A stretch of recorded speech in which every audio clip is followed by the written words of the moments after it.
Your job in your child's early years isn't to be their teacher, it's to be their architect. Because what sets your child up for success has nothing to do with knowing their ABCs or being able to count before they turn 5.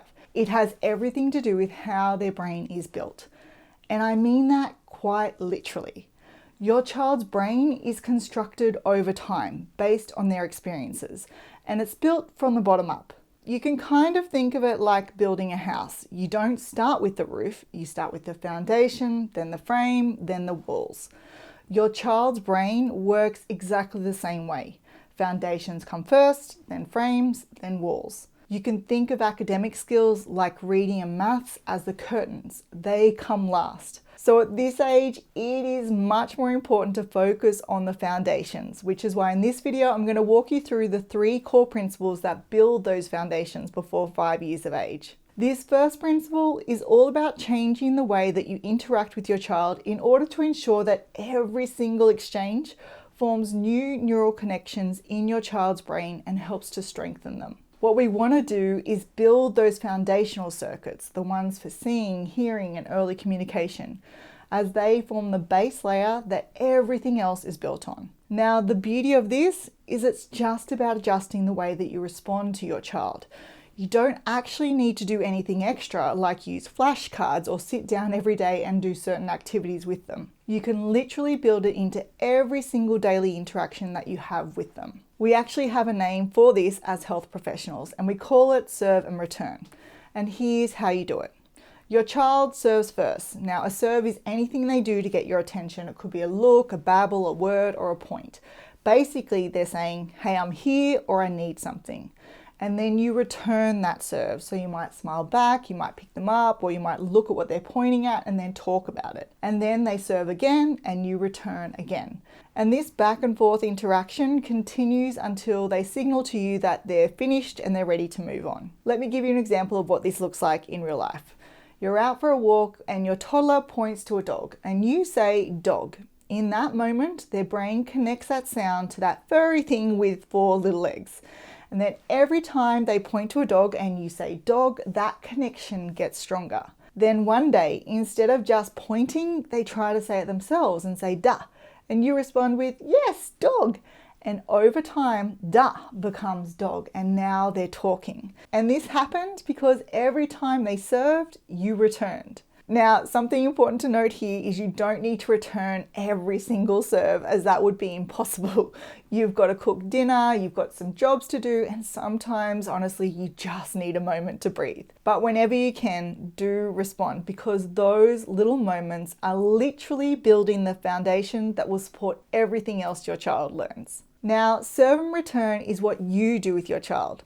This second principle is what your child does themselves to actively build their brain. You see, your child's brain is forming and strengthening neural connections every moment of every single day as they interact with the world around them. For example, when your toddler is stacking blocks, they're not just building a tower.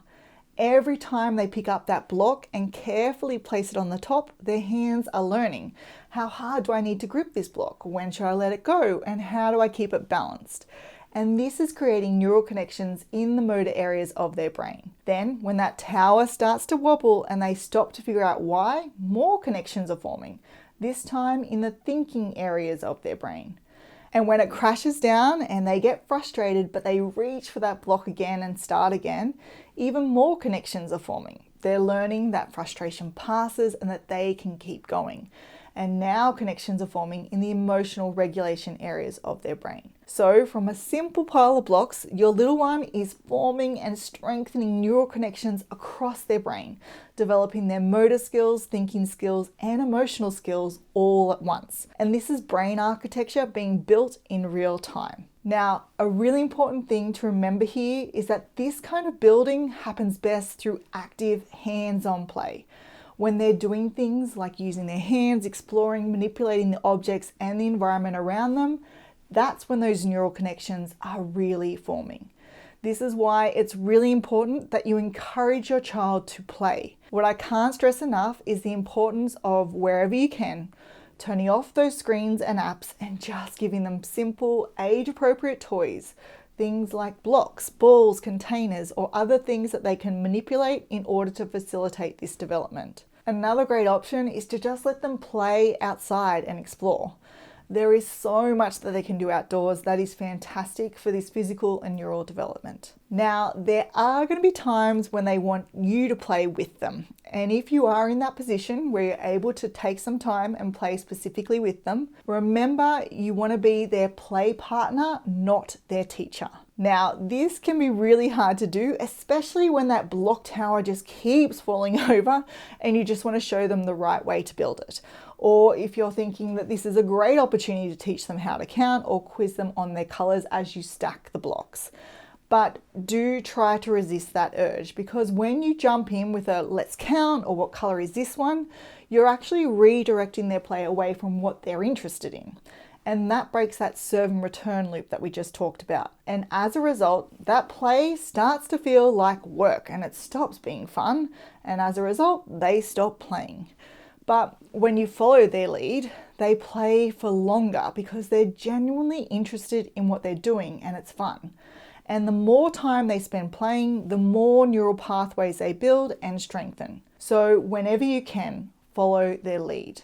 For example, if your little one is building a block tower and then suddenly that block becomes food for their dinosaur, follow it and pick up a block and start feeding the dinosaur as well. Or if they're playing mums and dad and they pass you a baby to rock, join in that imaginative play and pat that baby to sleep like it's the most important job in the world. Now, here's another really important thing to add to your play. Whenever they do something great, for example, when they finally finish building that tower or when they figure something out that they've been struggling with for a really long time and you've been holding back, resisting that urge to help, the way you praise them is really important. Saying you're so clever or you're so smart in that instance might feel like the right thing to say, but it's actually missing a really important opportunity. When you praise your child on their intelligence or the outcome, they start to identify with that label. They think, I'm the clever kid, and they want to stay the clever kid. So instead of trying new things or experimenting, they stick to what they know they can do. They avoid harder or more challenging tasks because if they fail, then it means that they're not clever after all. And over time, that actually limits their learning and their growth, because it's in those harder tasks, the ones where they have to try a few times and figure things out, where the real learning happens. So instead of praising their intelligence, praise their effort or the strategy that they used, as these are things that they can actually control and improve. So for example, you could say something like, wow, you kept trying until you figured it out. This helps them see that it's the trying that matters, not just the result. And the next time something feels hard, they're going to be more likely to give it a go rather than give up before they've even started. Now, phrases like you're so clever or you're so smart are just one example of some phrases that we use on a day-to-day basis that have a great intent behind them, but they don't actually have the result that we think they're going to. If you'd like to learn more about common phrases that you may be using every day that you can swap out for more effective alternatives, there are actually 7 others apart from those 2 that I just mentioned. I've put them all in a free guide called 8 Parenting Phrases to Rethink and What to Say Instead, and you can get that by clicking the link in the description after watching the rest of this video, of course. Now, building a strong foundation is only part of the equation. You also need to protect it, because there's something that can actually weaken those neural connections that you've been building, and that's stress. Now, before you worry, let me be clear. Not all stress is bad. In fact, some stress is healthy. Think about those moments when your toddler can't stack their blocks and get a little bit frustrated, but they keep trying anyway. Or when they're shy meeting someone new, but they push through and end up having a great play date. That's temporary stress, and that's actually good for their development. It teaches them that hard feelings pass and that they can cope. And this kind of stress actually strengthens the foundation. The problem is when that stress becomes constant and severe and they don't have anyone there to help them through it. That's called toxic stress. And when a child experiences toxic stress, their stress response is always switched on. And those stress hormones are constantly flooding their brain. And over time, this actually damages the neural connections in the areas responsible for learning and reasoning. So it's not those little everyday stressful moments that we need to worry about. It's the toxic stress, the kind that's ongoing, overwhelming, and faced alone. Now, don't stress, pun intended, because there are two ways that you can actually protect your child's brain from toxic stress. The first is just reducing unnecessary stress where you can. And the way you do this is by creating an environment that feels predictable for your child. This means having consistent routines, clear expectations, and boundaries. When your child knows what to expect, they feel safe. And when they feel safe, they feel calm. And this alone goes a long way in reducing unnecessary stress. The second one is to just help your child actively work through their big feelings like frustration, anger, fear, or sadness. And it's actually quite simple to do. We do it through something called co-regulation. Now, I guess a good way to describe this would be if your toddler is screaming or rolling around on the ground, to co-regulate with them, you would get down to their level and then you would just name what they're feeling.